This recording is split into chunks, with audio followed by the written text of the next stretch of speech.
Okay, looks like we've got everybody. All right, I'll call the West Richland City Council meeting for March 16th to order at 6:01. And before we get started, I'll ask Stephanie to read our virtual meeting ground rules and then call the roll, please. All right. Please make sure that the name shown at the bottom of your video view is the name you would like the mayor to use. You can change this by right-clicking on the three dots in the upper corner of your video and click Rename. If you have an unstable internet connection, please also connect through the phone. That will allow you to continue to participate even if you lose internet connection. If you call in after you have joined on video, click the arrow between mute and video, and there is a button for switch to phone audio. Clicking this button provides a participant ID.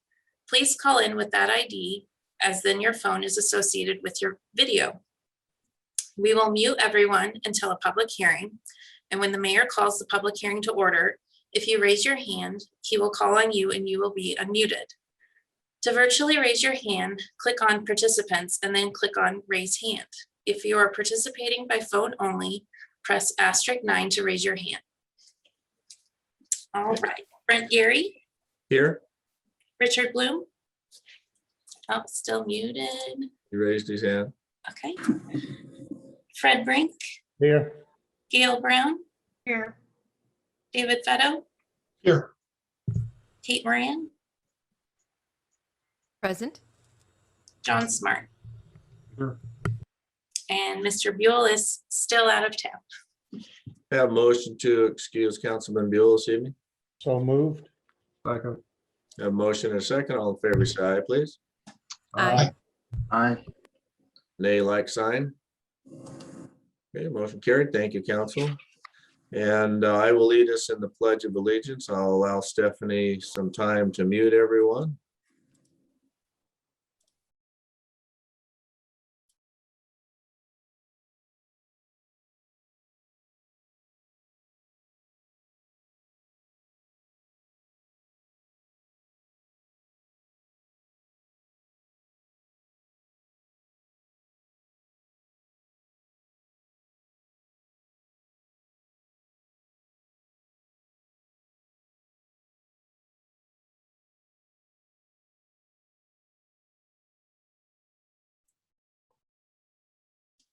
All right, council, the agenda is before you this evening. May I have a motion to approve the agenda as presented? Oops, we got to get everybody unmuted again here. Just a minute. Mr. Mayor, I will move to approve the agenda as presented. I will second. A motion and a second. All in favor, say aye, please. Aye. Opposed, like sign. Motion carried. Thank you, council. We have presentations, a couple of them this evening. First one this evening, we're going to have Chief Majetic introduce a new police officer to the West Richland Police Department.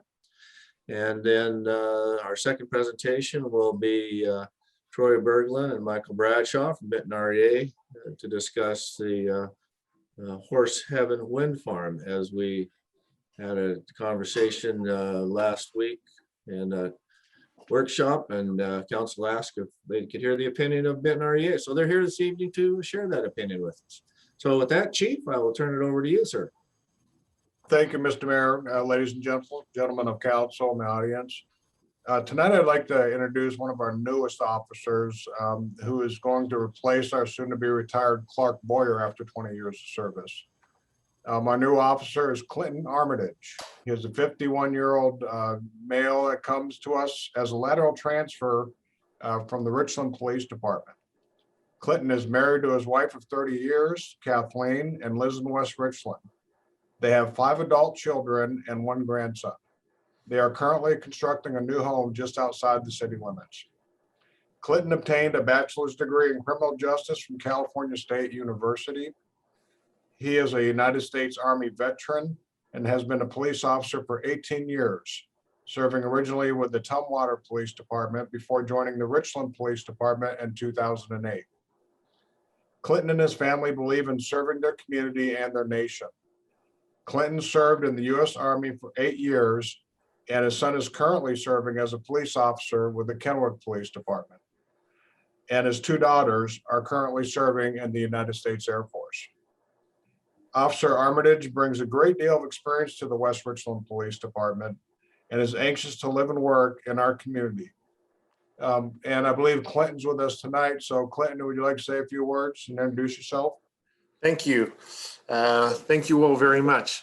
I would like to thank Mayor Brent Jerry, Chief Majetic, and Captain Grego for giving me the opportunity to serve the West Richland community. And I am looking forward to getting to know the community better. And I'd like to thank you all for giving me this opportunity. Thank you, Clinton, and welcome aboard. We're excited to have you. You come very highly recommended and brought a lot of surprises to your peers in Richland. And I congratulate you on building your family a new home just outside the city limits. And I guarantee you probably won't have a problem peddling off to your existing home in West Richland the way that the market is. So I'd like to have you take the opportunity to get around and meet all of our staff here at City of West Richland. And when opportunity arises, introduce yourself to the council members. Hopefully we can get back to in-person meetings at some point in time, hopefully more in the near future than the latter. But we thank you very much for making the step to the City of West Richland and look forward to your service. So council, if there's any comments you'd like to make. Welcome. Gail says hey. Welcome to West Richland. Thank you very much. Yeah, welcome aboard, Officer Armitage. There's a large naval presence here too, so just have to keep that in mind. Thank you very much. I appreciate that. I mean, I got my dead submarines in. The submarine. Can't see the submarines. They're under the water. No, you can from space. So, besides our military presence, there's also some cougars and huskies in the building. So if you wear one of those badges, you know, the heckling could start at any particular time. So welcome, sir. Thank you very much for joining us. Look forward to seeing you in person. Thank you very much, sir. Welcome. Thank you. You're welcome, Chief.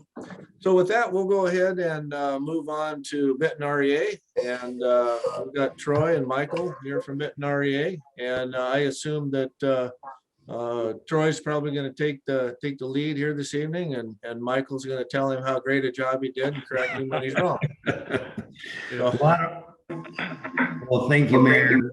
Appreciate that, Mayor, members of the council. So obviously Benton REA and Mike and I have enjoyed a really good, great partnership with the City of West Richland for a number of years, ever since the 20 plus years I've been with Benton REA, and Mike can say a lot longer. And so this is just another example of us collaborating, working together. I know you guys at a workshop talked about the Horse Heaven Wind Farm project. And just right out of the gate, I'll just state we don't have an official position on that specific project. We're not directly impacted by it. We're not purchasing electricity from it. It doesn't connect to our system. So, and we just don't make comments on specific energy projects as a general rule.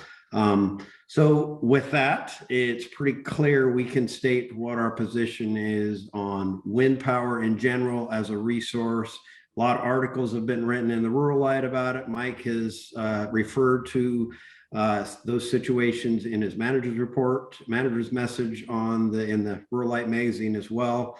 And so I'll talk a little bit about that. So in general, so Benton REA as an electric utility, we have really two primary functions. One is to provide reliable electricity, and then two is to do it in the most cost-effective manner possible.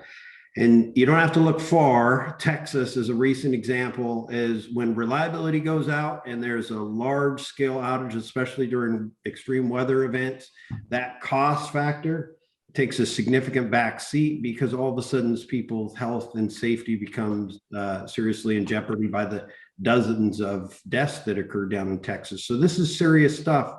You know, we're a critical infrastructure. The governor has designated that, obviously, along with several other sectors, to keep us running during pandemics and things like that. And so maintaining a reliable system is really paramount on what we're about, what we do, both as Benton area as an electric utility, and then even larger than that regionally from a power supply sector. And so to cut to the chase, wind power, while it's carbon free, could be argued, and has a place as a generating resource, it really doesn't stack up when we talk about reliability. You're talking about, in our area, availability capacity of around 27, 28%. Normally it's around 30 to 35%.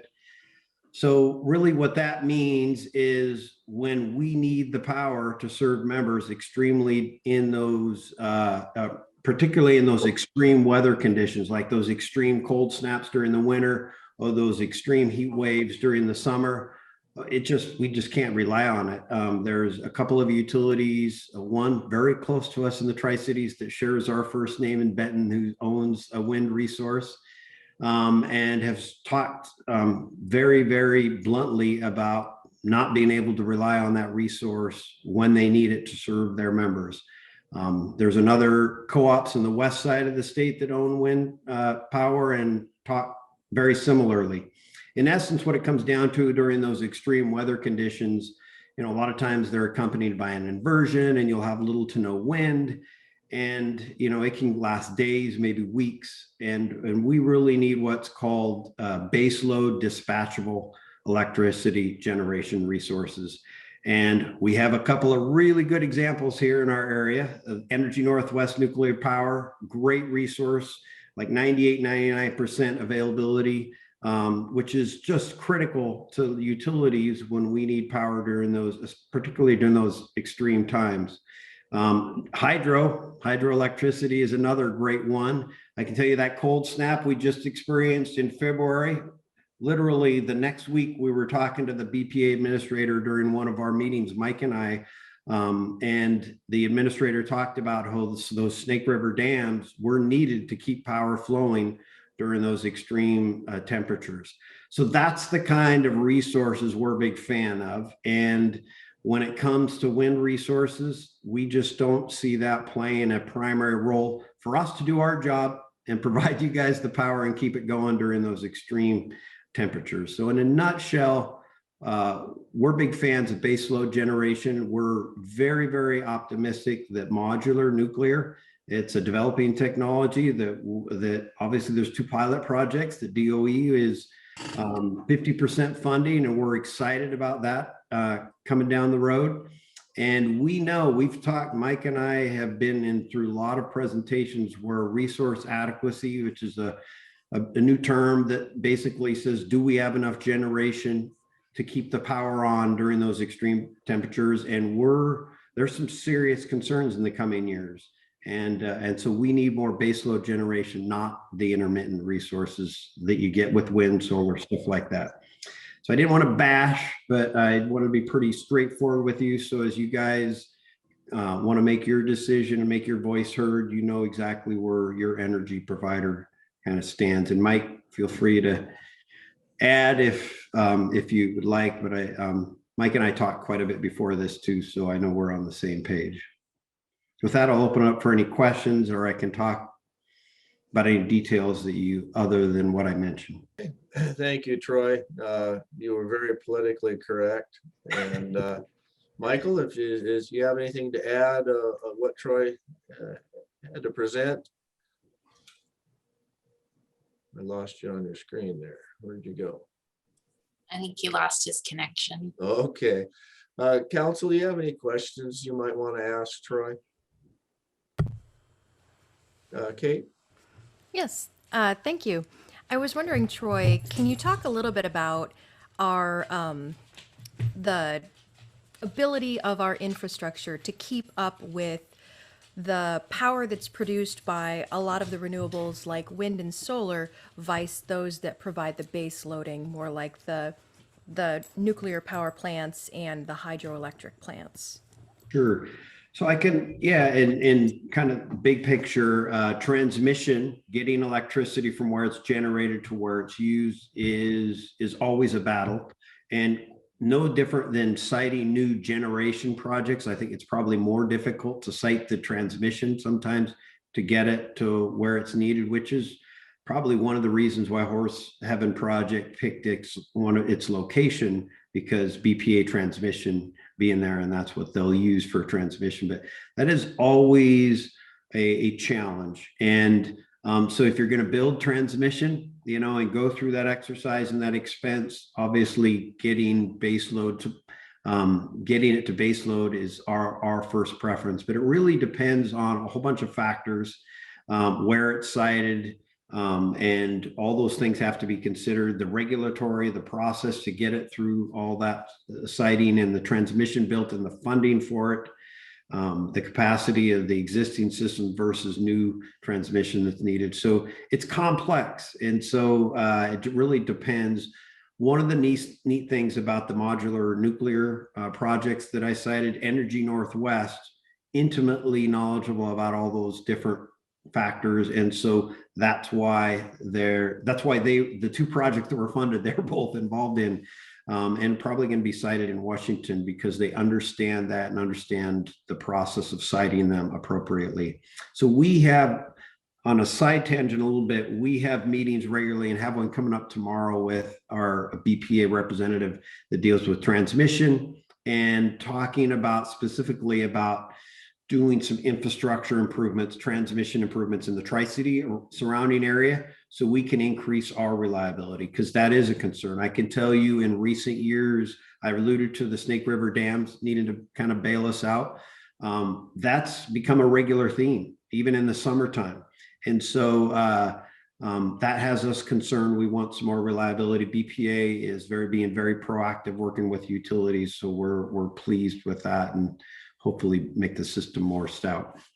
Yeah, good. So, sorry, just to kind of come off of that a little bit, to specifically go into what we have locally, our structures that we have, our infrastructures that we have, are they stable enough to use power from these windmills to the best of their capability, or would they still have to be strengthened and hardened up more so that they can have more of that up and down level that we get from renewables?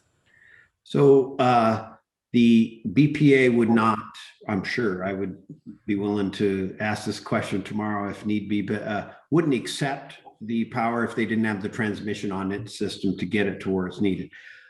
I'm not sure who's purchasing the output of it, but I don't believe it's staying in state. So I don't know where the output is going. That's what I read that in one of the articles I was reading about it, but because we're not directly involved with it, I can't speak to that exactly. So I'm not sure exactly where this is going to be sent to, but If you find that out during your conversation with the BPA or something of that nature, Troy, go ahead and shoot it to me, and I'll have Stephanie send it out to the council members.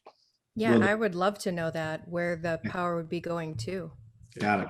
Thank you. Perfect, thanks. Richard? I just want to tell Troy, the one windmill we have that's feeding you is dead. So it oversped again. Yep. And that's the problem with those smaller ones. And I talked to the owner, and he's questioning whether to take it down or not. So Yeah, but we know that member well. We've worked with him. It's unfortunate. So, and you do realize it's a new owner. yes, that's right. I forgot about that, but thank you for pointing that out. And one of the things we try to do is, as members, whether it's solar, wind on their home, is try to really educate them about the finances and the positives and the negatives and everything, so they make educated decisions. Really not try to dictate what they do, just make sure what they do is well informed, I guess. Perfect, thanks. Well, John? he got enough government money to break even. Okay. Thank you, Richard. John, you're muted. You're still muted. John, you're muted. Thank you for unmuting me. Thank you.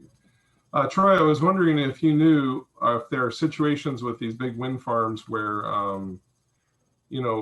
maybe there's more power being produced than the system currently needs. So, we have a beautiful day and there's no significant heating or air conditioning happening, but the wind starts blowing anyway.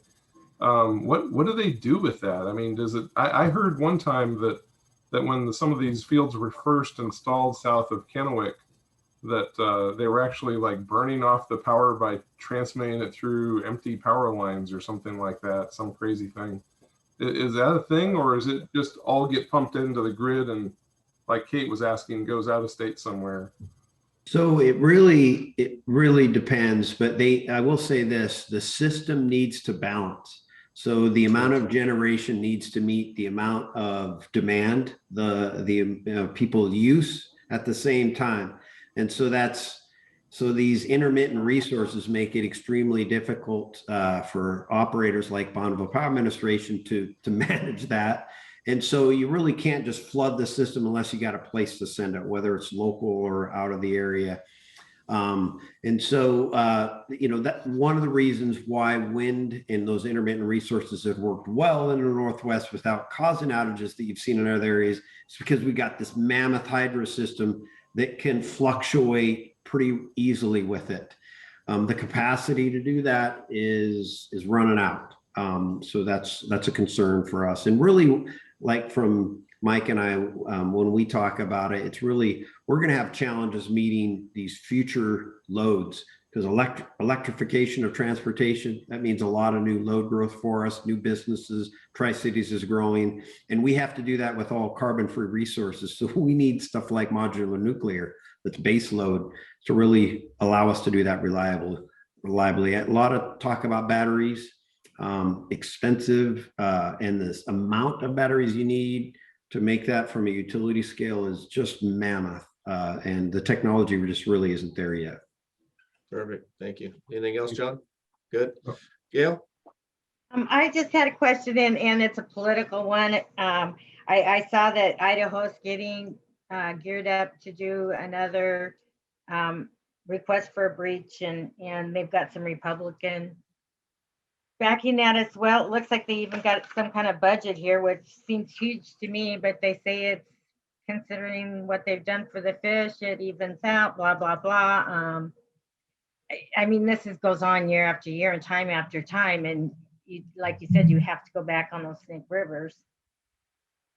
Yeah, so that proposal from Congressman Simpson out of Idaho, he's been floating the idea for a while. This is the first time he's really went formally public with the concept and put a price tag on it. And so it has us extremely concerned because we have to be 100% carbon free by 2045 and meet that with load growth. And taking out existing carbon free resources just seems ridiculously counterproductive, to be blunt about it. It has us concerned. At the same time, I will say this, on a positive side, he put a price tag of about $34 billion to do that. And that was positive to see someone actually saw the value that it actually contains. And so Mike and I, in the same meetings I alluded to before about the BPA administrator, they've done an exceptional job of giving a detailed analysis. And I will tell you this, in all the different elements of that proposal, it would be extremely complex and every single aspect of it makes us nervous. Yeah, So, a little bit I've read about it made me pretty nervous too. Yeah. So we're hopeful that doesn't get any legs, but we're staying at the table. We're staying mindful of it. We're talking with, we just had a meeting with Representative Newhouse's office and others. So we're staying engaged. And if it does start to get some legs, we'll probably be coming to you and all the rest of our members, making sure their voice is heard, because that one, I think, could have some devastating impact down the road. Definitely. Okay, we'll let Kate follow up once more, then I'll go back to Mike and welcome him back and we'll roll on. So Kate? Yes, thank you. I actually was wondering about that myself, but I wasn't sure if we were going to discuss the dams at all. I'm just curious, of the 4 lower Snake River dams, what amount of power would you say they produce, like on an average, if you have those numbers? Yep. estimated in the top of your head on an average when we have something like the most recent event where we had to have a lot of power produced, and sort of as a minimum if Sure, we they're got- down for maintenance or something. Yeah. So we have some really good information. Obviously, water levels is critical as far as the minimum. And so there is the chance that, you know, between spill and different things that there might not be as much available because of that. The average that they produce is about 1,100 megawatts, 1,100 megawatts. The average peaking, which means is when you need it, that high demand that I was talking about, it's about 2,800.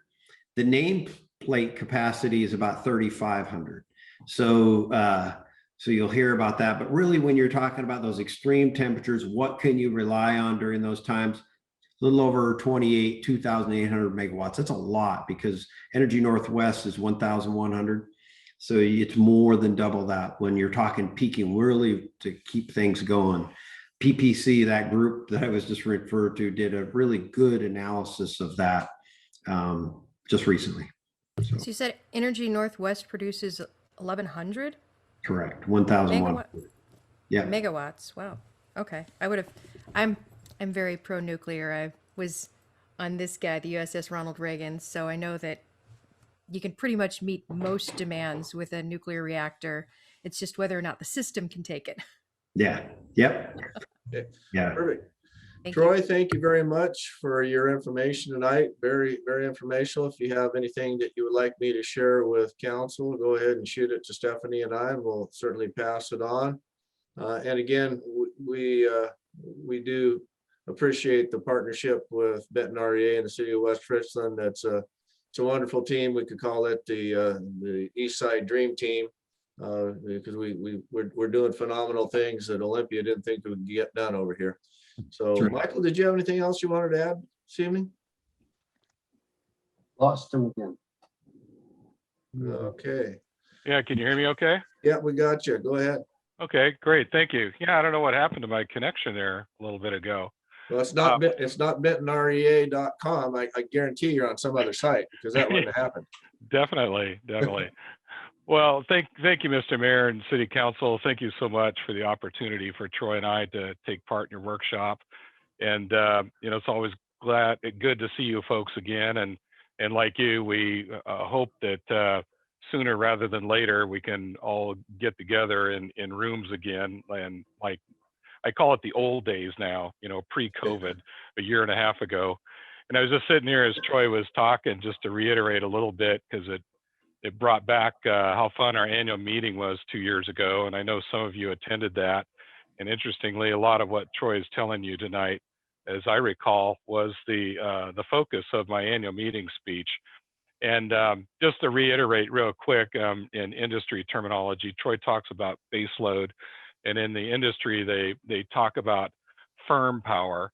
And if the power is firm, it means it's there and ready whenever you need it. And so nuclear plants qualify for that. Hydro, of course, dams, combustion gas turbines means you can ramp it up, you can turn it on, and it's there at 100%. It doesn't depend on the wind blowing and the sun shining. And the other key component that we look for and advocate, as Troy was stating in his talk, he mentioned dispatchable. And dispatchable is being able to control that energy and deliver it based on the demand from the market, based on market needs. And obviously, you know, you can just think through your own daily cycle. There's times when you're all at home and you're cooking dinner and peaks in energy usage goes up. And it goes down when we all go to bed, and it comes back up again when we all get up in the morning and get ready to head out to work. So those are the key components and the aspects that Benton REA advocates.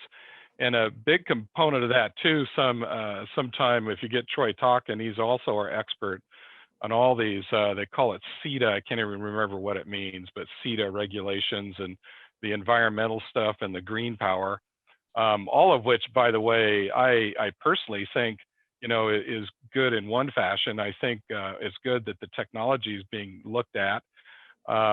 it doesn't pencil out unless it's subsidized with federal tax credit. That's tax credits. That's where the money comes in.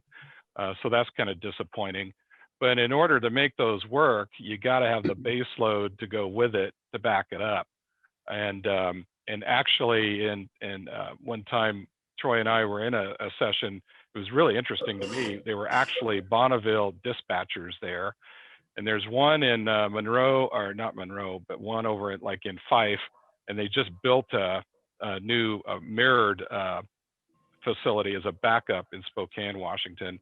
And to hear those guys talk about, I tell you what, I think of the pressure like of air traffic controllers.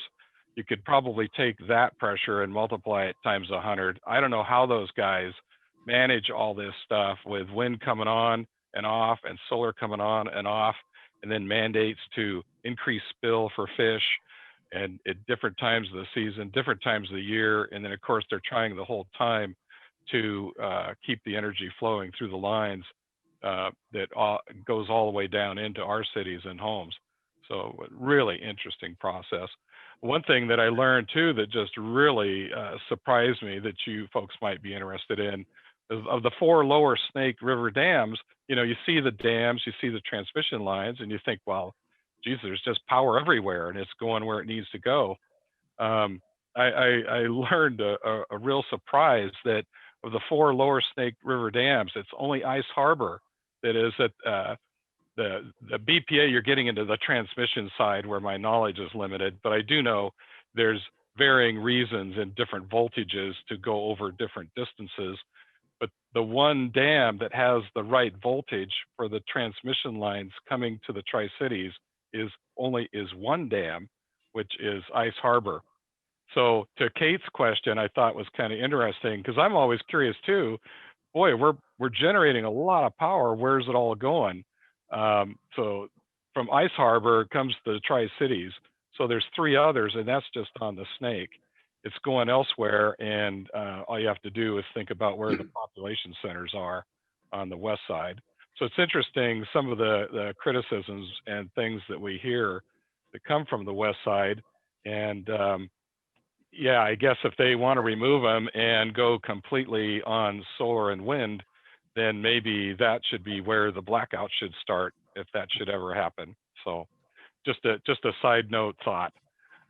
Anyway, thank you folks very much. It's always great to see you, and Troy and I are always ready and willing to help you out, provide comments about our expertise and our industry, and in general in any other way, be as much help as we can to the city. And as Troy stated earlier, we've enjoyed our relationship with you folks, and look forward to it continuing as we move forward and hopefully out of the COVID phase that's going on.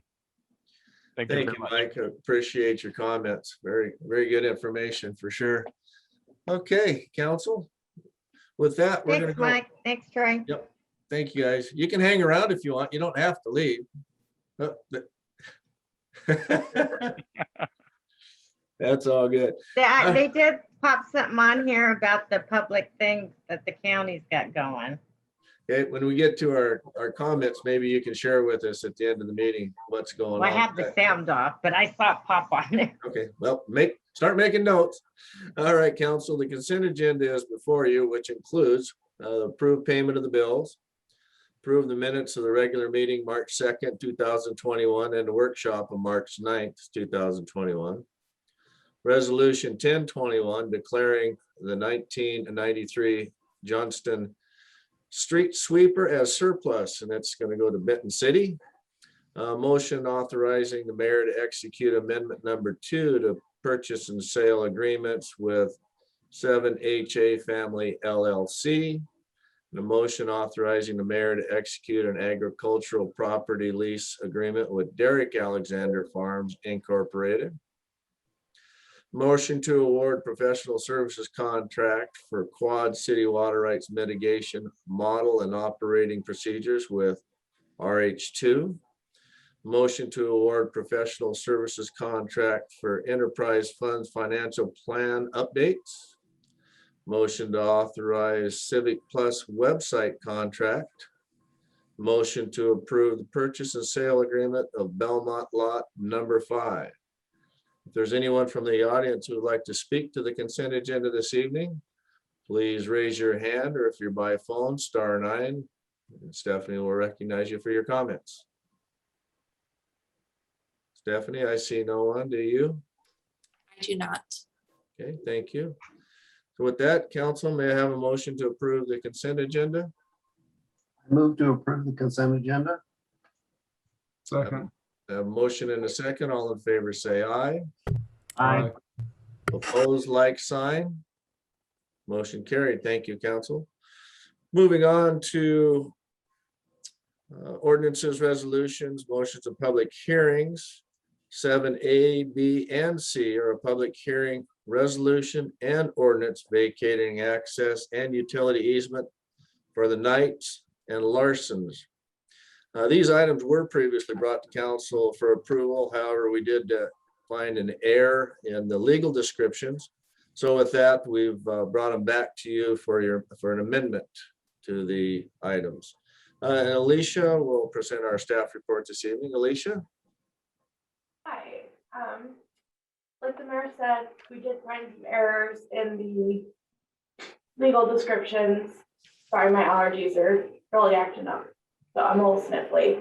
So we found errors in the legal description after the resolution and ordinances were passed. We found that they didn't match the map set we had submitted. So we're bringing them back to be amended, and that's what we're asking you to approve tonight, the amendment on that. We sent though the amendment out for public comment and also out to agencies. We didn't receive any public comments on it. And we received a comment from Benton REA that they commented something, but they said in the end that they would be fine with it. Public Works had a chance to review it and they approved the amendments. And we recommend passing resolution 1121 and ordinance 0921 to approve the amendments. Okay. Thank you, Alicia. With that, I will go ahead and open the public hearing at 6:39. If anyone would like to provide comment to this item on the agenda, please raise your hand. Or if you're by phone, press *9. Stephanie will recognize you. Let you comment. Stephanie, do you see anyone? I do not. Okay, thank you. With that, I'll close the public hearing at 6:39.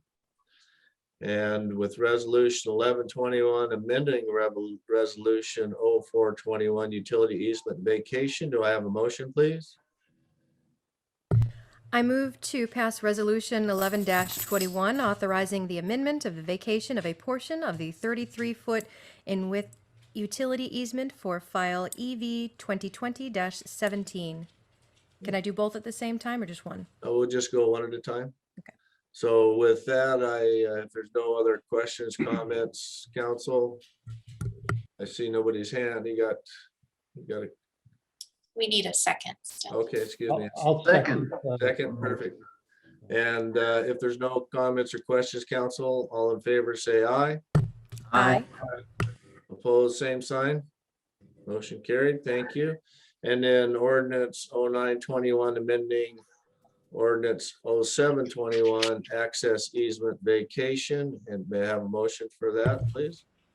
I move to pass ordinance 09-21, authorizing the amendment of the vacation of a portion of the 33-foot in width access easement for file EV 2020-17. I have a motion. Do I have a second? Second. I have a second. Thank you, John. And if there's no comments, questions, all in favor, say aye. Aye. Opposed, like sign. Motion carried. Thank you, council. And then that very well takes care of that part of it. So thank you, Kate. You had the 1 and 2 there. We'll move on to 7D and E. The public hearing and resolution adopting the 2021-2026 capital improvement plan. With that, I'll ask Community Development Director Eric Mendenhall to present his staff report this evening.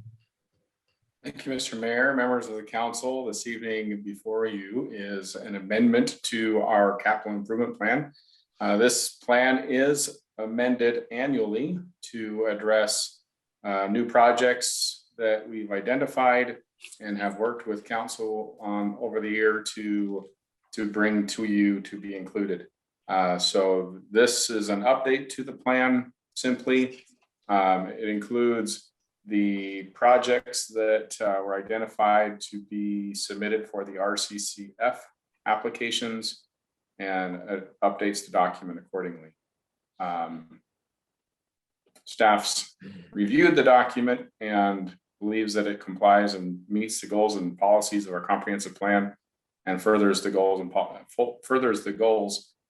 for public works and improvements to our infrastructure and our systems.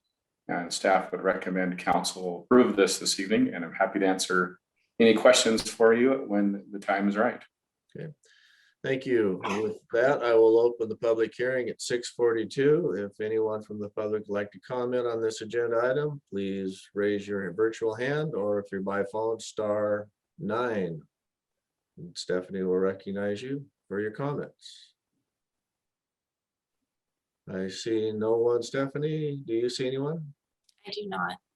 Thank you. That I'll close the public hearing at 6:43. And resolution 1221 amending the 2021-2026 CIP. Do I have a motion, please? I move to pass resolution 12-21 approving the 2021 to 2026 6-year capital improvement plan. Second. I have a motion and I have a second. Any questions of Eric or comments, council? I see no one.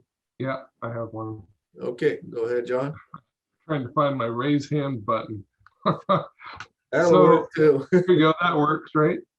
So I just want to make sure it's clear that this vote is to approve this budgetary plan and not necessarily specifically approving each of the projects contained therein. That we will have a chance as council as each time comes up to approve those intimate details as they arise, right? So just want to make sure that's clear to myself, the council, and the public. Yeah, that is correct, John. Yes. Great. I appreciate that. Thank you.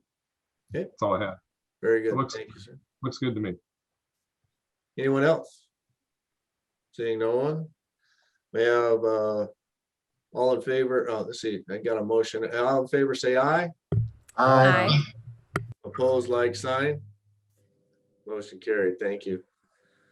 No unfinished business this evening, nor do we have any new business. So this is the time for citizen public comment. And if you would like to address council this evening, if you'll please raise your virtual hand or star 9. Stephanie will recognize you to do so. Stephanie, do you see anyone this evening? I do not, but I did receive a phone call from a gentleman who does not have a computer and asked me to relay his comments to the council. If you would, please. So it's from Mr. Michael Dawkins, and he just wanted council to be aware that the Brotherhood neighborhood needs to be taken care of and not forgotten about. And he'd like to see sidewalks on one side, that the main roads received the bumpy yellow things, which I asked him about, which he meant like for the ADA, for the crosswalks. So he thinks those should be on not just the main roads. He thinks there should be a flashing light for the crosswalk on Gray and 62nd. And he just reiterated that the older neighborhoods need attention too. Okay, very good. Thank you, Stephanie.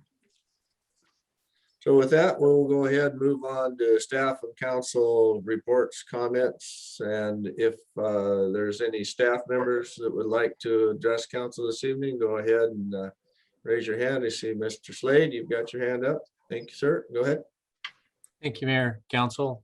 Just one thing tonight, just let you know that we've received the final approval from WashDOT for our South 38th Van Giesen signal. So that's been a longer than normal dealing with that, but it is approved. Design is done. It will go out to add Sunday. And council, you'll see that as an action item at the April 20th City Council meeting for awarding that contract. Unfortunately, we're seeing some long lead times on cabinet and signal equipment, but it's going to happen. So look forward to that on the 20th. So what was the history? How many years, how many times funded and not being able to get approval of DOT? So I've been here at the city since July of 1999. I've had this project funded 3 times in the past, and the third time has we got the permit through and got DOT's approval. So it's a much needed improvement downtown. We'll make crossing 38th left turns. It'll actually give protected crosswalks rather than just a flashing yellow. So 20 years it took. So Well, three's a charm, and once that light goes in, we'll have a couple of flashing beacons we could put in a better location. yeah, so this project's primarily being funded with Benton County Rural Capital Funds is the primary funding source for this. Okay. Thank you, Roscoe. Appreciate your due diligence and keep moving forward on it. You get a little tired of banging your head against the DOT wall, but we got her this time. Good job. Anyone else, staff members?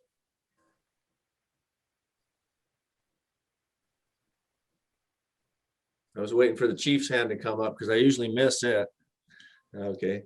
Council, any comments, questions? I see Councilman Bloom, your hand's up. Yes, I forwarded over to you a press release that Ben Franklin Transit put out relative to their providing service to the vaccination for COVID. They've been working with Department of Health and the other agencies to facilitate what they can facilitate. They still can't service the mass vaccination site because of the structure of it is all around people not being outside of their vehicle, and large vehicles wouldn't be well received out there. But they will, basically they're putting forth all the resources that they can muster to support people. But it would be important to identify the people that the service is there. So I suggest we post it on the city website. Yep, I'll go ahead and we'll get it on the city website, Facebook page, PD Facebook page, and I'll also give it to Kim Harvey with Engage Now to make sure that she continues to pop it on our Facebook page. So we'll get the word out. Thank you very much, Richard. I appreciate that. Kate? Thank you. Yes, first I want to mention that I was able to take advantage, well, that's not quite the right word. I was able to use the services that the Walla Walla VA was providing to all VA enrolled veterans, no matter what age. If you are a VA enrolled veteran, you can contact the Walla Walla VA and schedule an appointment during Monday through Friday. They just did a weekend for Saturday, and I went to that and I got my first Moderna shot. I was very excited to get that. And I also wanted to mention that the Richland VA is assisting all those veterans that are 65 and older that are VA enrolled. You can contact them. They did a weekend event 2 Saturdays ago, and they will eventually be lowering their ages, but right now they're just 65 and older. So definitely contact the VA if you are a VA enrolled veteran, and if you're not, it's very easy to do so. Contact the VA and they'll help you with the paperwork for that. I also wanted to mention that the CAC has the Second Chance Center. It's been down for a while due to COVID and costs, and right now they're trying to figure out how to stand it back up again. It is a day center for folks that are experiencing hardship. They have family showers, they have a place to stay in the heat and in the cold just during the daytime, and they also have hygiene bags. So right now they are asking if folks could either donate money to them or provide small travel size hygiene and toiletry items so that they can put these bags together for the families when eventually they're able to come back, which hopefully will be soon. So, and they're in Pasco. Okay, if you could share any of the VA information that you have with Stephanie, we'll go ahead and make sure that we get that out too on the city website and Absolutely. Facebook pages. So yeah, thank you for that information. Yep, absolutely. Thank you. Perfect. Mayor Pro Tem Brink. Thank you, Mr. Mayor. Since Mr. Berglund and Mr. Bradshaw are both on the line, still, I just wanted to thank you for the information you provided this evening about baseload generation, firm power, variable generation that comes from wind and so forth. I mean, I personally believe that what our area needs is consistent and reliable sources of energy generation. Any investments in energy generation should meet those requirements. And simply stated, the wind farm at Horse Heaven Hills is not going to provide the dependable, consistent energy we need, and rather, it's going to disfigure large swaths of our area. So the bottom line is I just don't support it, and I appreciate all the information that both of you provided this evening. Thank you. That's all I have, Mr. Mayor. Thank you, Mayor Pro Tem Brink. Gail, did you got any update from the TV news there of the public hearing the county's having live and in person? Gail Brown reporting. I can just see them. I can't hear them. I got to agree with what everybody said about the wind farms. I can't support them, especially those huge prints that they put out there. I know we've had issues with these fish and these seem to be green, but I'm just suspicious that we're not seeing a lot of things that are out there that aren't going to be disturbed, and that's not necessarily large animals.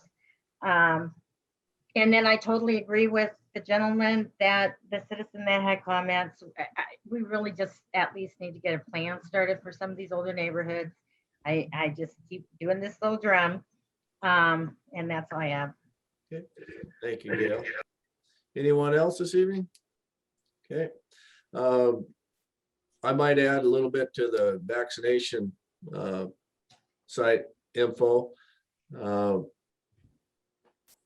When I signed the emergency declaration, I deemed all of our city employees as essential employees.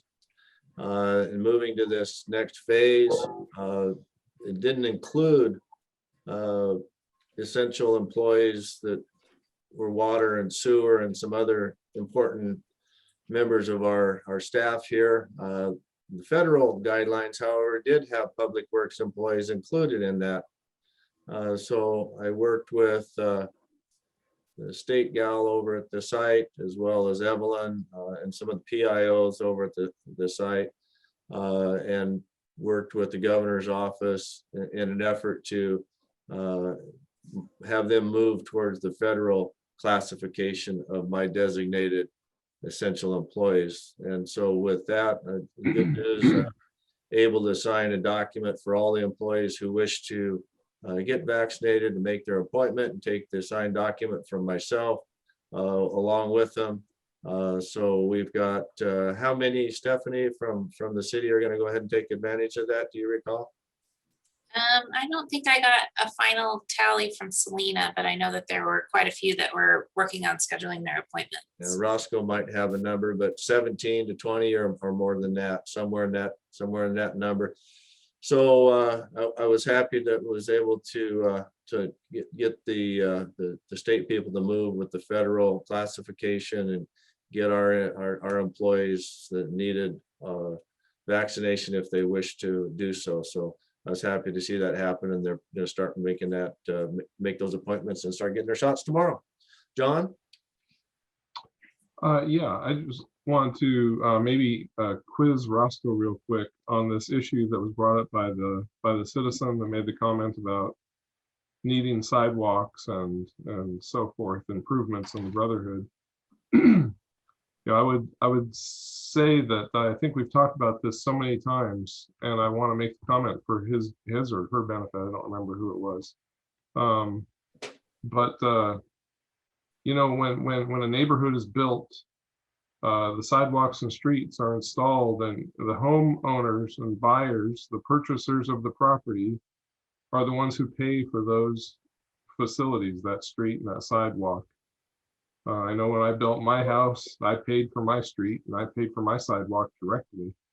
But everybody in the city that has a sidewalk, if it's not a main arterial, has paid for their sidewalk and their street in the cost of their house, because the developer makes these, puts these facilities in and then passes the cost on to the homeowners. And so just the same, when a road is in needing repair, or upgrading, or maybe a sidewalk needs to be installed that's never been installed, that's, as far as I know, and I'm asking for correction if I'm wrong, but I believe that would be the responsibility of the homeowners in that neighborhood to get together and form an LID, or come up with their own agreement of some sort to get those facilities installed, and they would have to pay for those over a course of time. I think what the city can do to help in that endeavor would be to help organize an LID. And the city, I think, and this is where I'm asking Roscoe, I mean, Roscoe, correct me if I'm wrong, but this is something that if a neighborhood comes to us with more than 50% participation, is there a way that we can help that to organize that effort? Not necessarily pay for it, because I don't see any means in which the city has funds to pay for something like that in an established neighborhood. John, let me put some information together. It's come up a couple of times recently. Let me put the information together and I'll bring it to the next council meeting. I appreciate it. I just think that it's such a repetitive ask, and I just don't think that people understand where the money comes from to do these things, and so I would like to know, though, what the city can do to help. And then in addition, I guess I'd also like to ask, is it possible, because one of the things that seems to be a driving force is that there are people, children, families, whatever, walking on these streets without sidewalks, which we all know isn't the safest thing to do, right? So is it possible for a sidewalk to be installed? And do we have provisions to install a sidewalk without having done a massive, expensive road improvement? I know it might look a little funny, but the point would be that at least people have a place to walk. And maybe that would be a smaller expense for those neighborhoods, that they could actually take on a project like installation of a sidewalk, whereas they might not have the money to install an entire, complete streets plan, which is hugely expensive. I think we could all admit to that. So I'm trying to find a way to, to give some of the bare necessities, or give them a way that they can achieve a bit of improvement to sort of at least take out some of the safety concerns of walking along these streets. And then we could tackle the other things later, or they can tackle the other things later as time goes on. If they need sidewalk gutters and streets and sewer improvements and streetlights, who knows what all's down there? I'm not sure what all is needed to bring it up to full standards, but can we take it piecemeal? Is there any way we can take it piecemeal? Something that they can get something improved in the near term. Well, so that's my question and comments, and it's kind of all rolled up in one. And I think it's it's obvious need. We've heard about it dozens and dozens of times, but I also know that dozens and dozens of times it never changes, that the city doesn't operate that way. Cities don't gift streets and sidewalks to people. That's not how it works. We all have to pay for that. So I just want to make that clear too. But I think what we can do is we can facilitate organization, and we can facilitate perhaps some bite-sized projects that a neighborhood could take on that wouldn't break the bank. So thanks for your time, council. Appreciate it. Thanks, John. Richard? I just wanted to piggyback on something you mentioned. A lot of organizations are offering stipend rewards for getting vaccinations. I know that the Cayona Benton School District is doing that for the teachers to encourage it. And basically, Ben Franklin Transit will be offering the same thing to all of its employees. Basically, provide proof of vaccination and get a stipend, not a taxable event. And that was brought through our legal counsel of Ben Franklin Transit that was an option. So I don't know if the city wants to go that route or not, but My incentive, Richard, is you don't have to use sick time, personal time. You can go during business hours. And well, that was brought up of people's fear of getting sick after getting the vaccination, that they would lose a day or something of that nature. They have to get transport and go through the problem of getting there. That was some of the motivation behind it. So I just want to bring that forward. Sure. Yeah, we haven't, it hasn't had any concern with any of our employees so far. They've been thankful that they've had the opportunity. So we'll just go ahead and roll with it. Good point. John, oh, you got your hand up. Oh, I'm sorry, my hand. I'm lowering it. There we go. Kate? Yes, thank you very much. I just wanted something that Councilmember Smart said. Made me think of something that I know that we had talked about before. I just wanted to remind folks that sidewalks, that it is not considered a gift of public funds for a city to install sidewalks. It's something that is allowed. It's just very expensive. So what normally happens is you have to create an LID in order to create that, but it is not considered a gifting of funds. It's just very difficult because it is very expensive for a city to do that on its own. LIDs are paid for by the residents that they Right. serve. Exactly. Okay. It's just not, Yeah. if the city were to have that massive amount of money to pay for that, it wouldn't be considered a gifting of funds. That's all I'm saying. But yeah, I agree. It's very expensive. Yeah, It's very when we get expensive. to that point, that would be great. Okay. Anyone else this evening? Okay. Seeing none, council, thank you very much for your time. Again, thank our guests, Michael Bradshaw, Troy Berglund. Always a pleasure to have you. You're more than welcome to join us first and third Tuesday of every month. Love to see you. I mean, we can still have a virtual party, guys. Yeah. All right, thanks for coming. I'll adjourn this meeting at 7:02. Thank you, council. We'll see you later. All right. Good night. Night.